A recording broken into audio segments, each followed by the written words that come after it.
if you can look at the camera and just state your full name. Which part, the little Yep. My name is Christine LaFleur.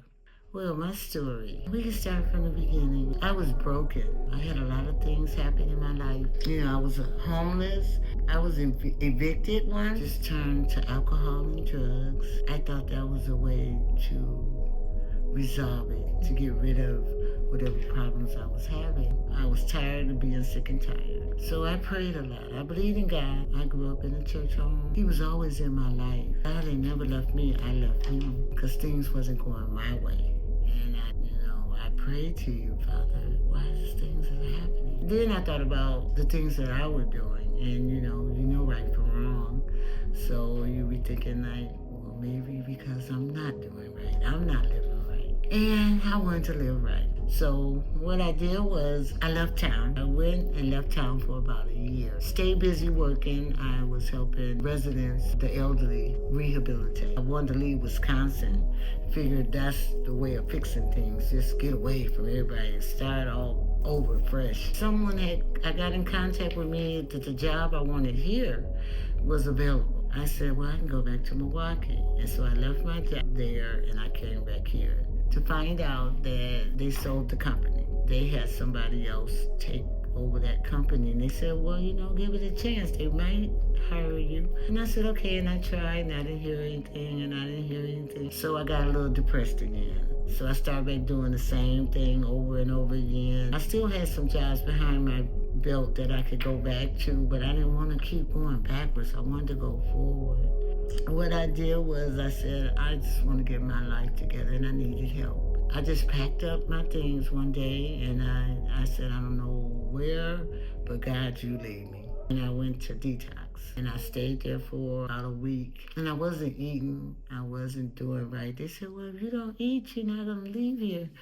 And I didn't really hear what they had to say. I was just wanted a change and I didn't know what to do. I talked to a counselor and I told them, they said, well, you're going to be leaving tomorrow, so you okay? And I said, no, I'm not okay.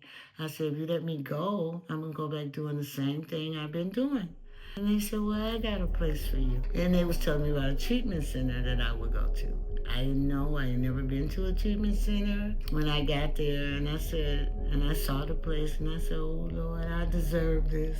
I just did what they suggested. And they were teaching me how to come out my shell because I didn't want to, because I still didn't feel nothing changing. I stayed there like 90 days. And once I did that, I still didn't know what I was going to do. I got to find a place to stay. I got to find a job, so that was worrying me. I'm still trying to fix, manage, and control my life, knowing that God is the one that can fix my life. I knew that, but I thought I had to do a part of it. I kept going to Maximus. It's like a computer and putting in for job applications, sending in my resumes and stuff like that. And I ran into a friend that was in treatment with me, and she kept calling my name. So I'm like, Christine, come here. And I was like, no, I gotta go to put in my application. What? She said, I'm going to look at a place. Do you want to go with me? I said, no, I need a job first. And then she said, well, just put in the application. You know you're going to get the job or whatever. And I said, okay. And I went there and I told my story and I told them I was leaving treatment and I had been clean for 90 days and I'm looking for a place to start and a job. So I went to Hope Street. That's when I met Rachel. And she says, well, we can help you find a job and you can have a place to stay. Just fill out the application and everything and we'll let you know. About weeks went on and I'm still worrying about how I'm going to fix it. I go down there and I'm telling her, I was like, I don't have a job yet.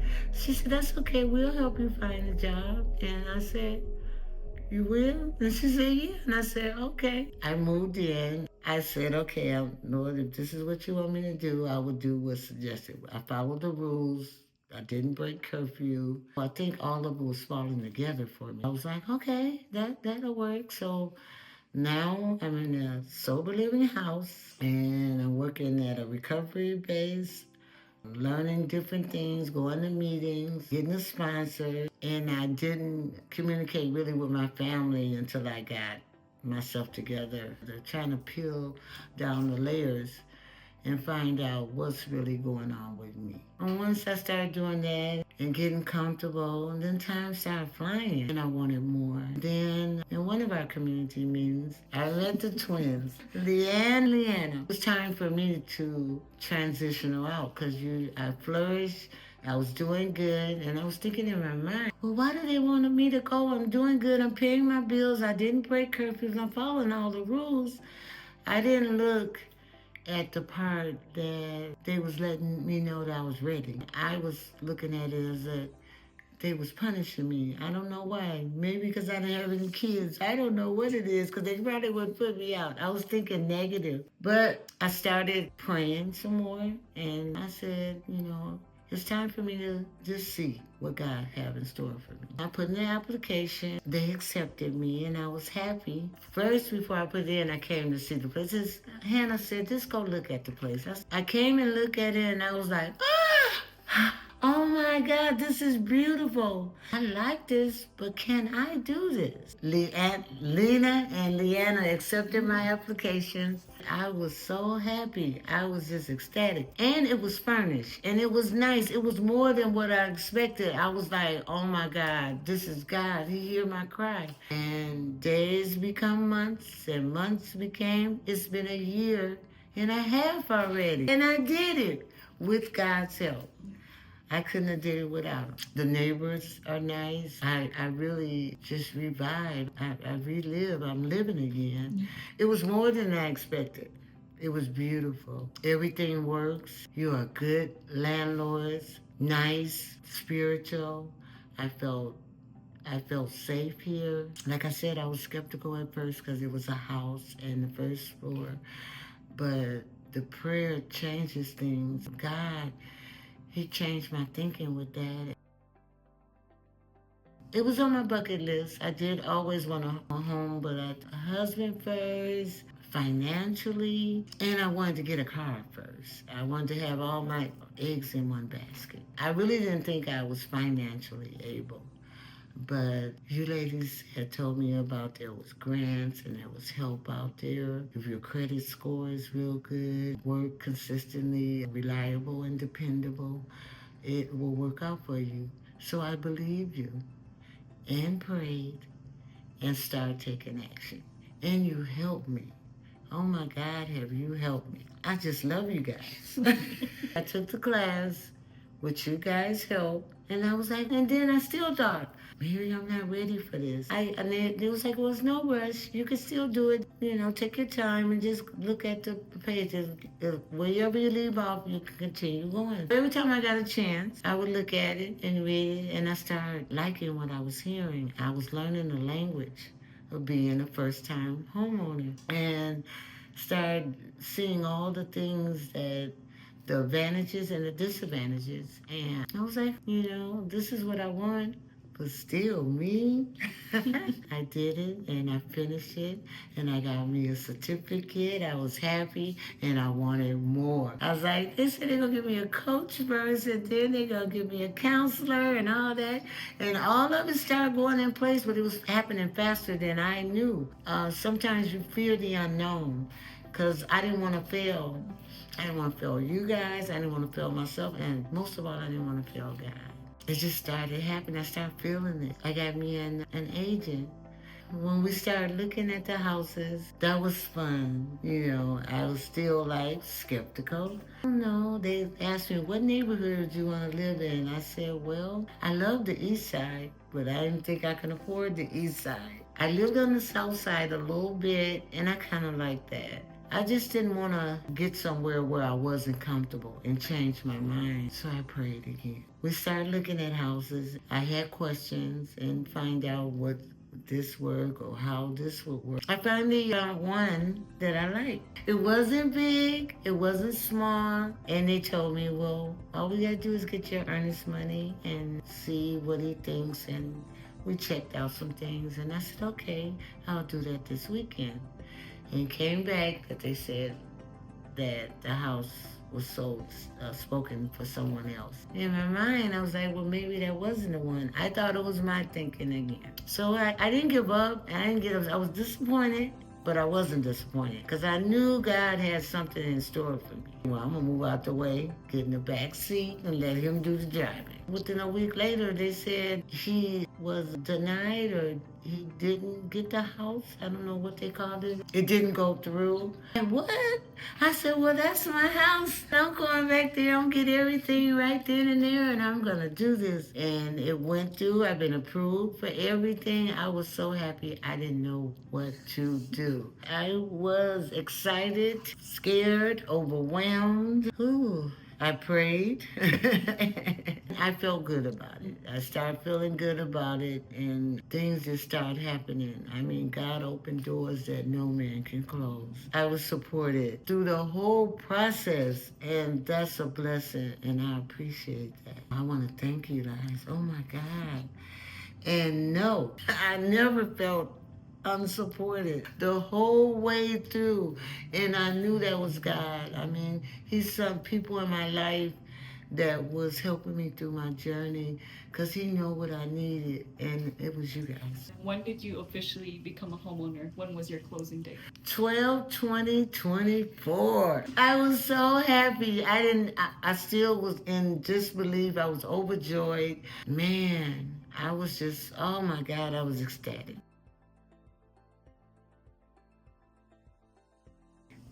Be committed, be patient, be flexible, be kind.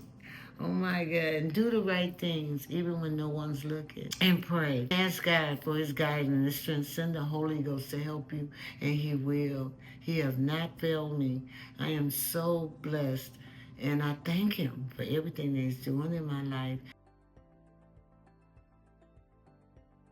Oh, it means to live again, to be alive inside and out. It's a refresher. It's a feeling that I can't really explain, but I know God has his hands in this, and it's a blessing. Anybody knew it in me, just keep praying and you can revive too.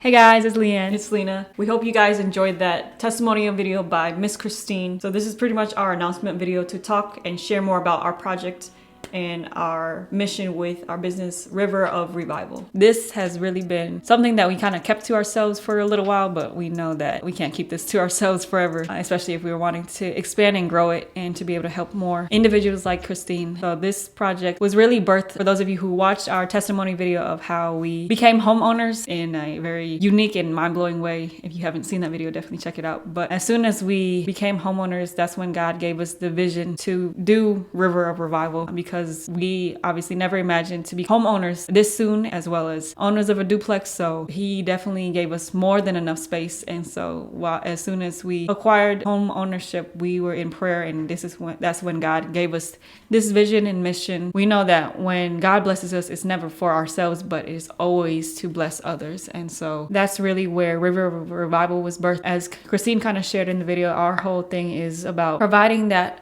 affordable housing to those who would have usually been locked out of affordable housing, specifically those with eviction records, any prior experience with drugs or alcohol addiction, poor credit, convictions, anything of that sort. We believe that God is a God who redeems stories and gives us second chances. So we wanted to really use our position for being a bridge builder. So just a little bit background of River Revival. So our vision is to remove barriers to safe, affordable housing for those who are locked out of traditional housing due to what she stated earlier: evictions, poor credit, past criminal history, and previous drug or alcohol addiction.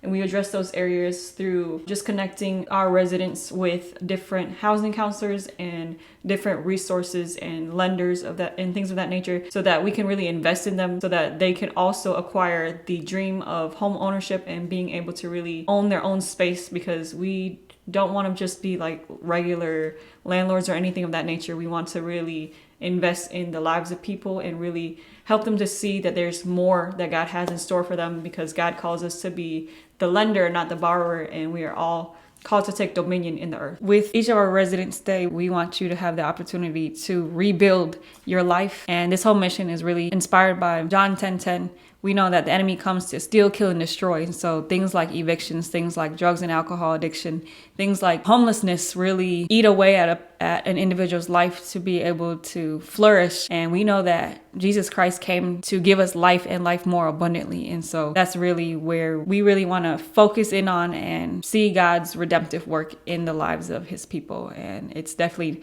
not by our doing whatsoever. It's all God's plan. Christine's story would not have been possible without God, and she gave God all the glory in it, and we take no credit for it. So with that being said, because God has placed this vision and mission on our heart, we really want to be able to impact more lives and more people. And we know that, especially here in America, there is such a great need. It's more than just one person. So we want to really be able to expand our reach and our capacity to be able to help more and as many people as possible. So with that being said, we wanted to also let you guys know that we are entered into a competition called Entrepreneur of Impact. And with that, we just are pretty much asking if you guys would mind voting for us, just so that we can continue to advance in that competition. And that competition pretty much helps us get connected to different mentors in business and things of that nature. And we that can really help us expand our mission and vision to be able to really impact more people. So we will definitely link that down below for those of you who are interested in giving your support. We definitely don't require you to, and it's you choose if you want to vote for us or not. But we definitely just appreciate all the support that we have gotten this far. We just want to continue to really seek first the kingdom, and we know that God will continue to supply all of our resources as we just continue to build his kingdom. So yeah, we just wanted to finally share this because this is something that we've kind of done under the radar. We haven't really shared this publicly, and so that's because we're just really intentional about everything that we share. But we just felt that it was time to actually share what we've been doing, what we've been up to. And we hope that you guys will just walk alongside us in whatever capacity you can to support seeing this mission go forward. Yeah. We definitely hope that powerful testimonies like Christine's also encourage you in your faith walk as well. You guys know that we're all about testimony. Like this whole channel is about testimony. We are always sharing about our testimony, and we're really in a season of wanting others to share their testimony. So we're always encouraging you guys to share your testimonies, and we definitely hope to share more stories like this. We love you guys, and we will see you guys in the next video.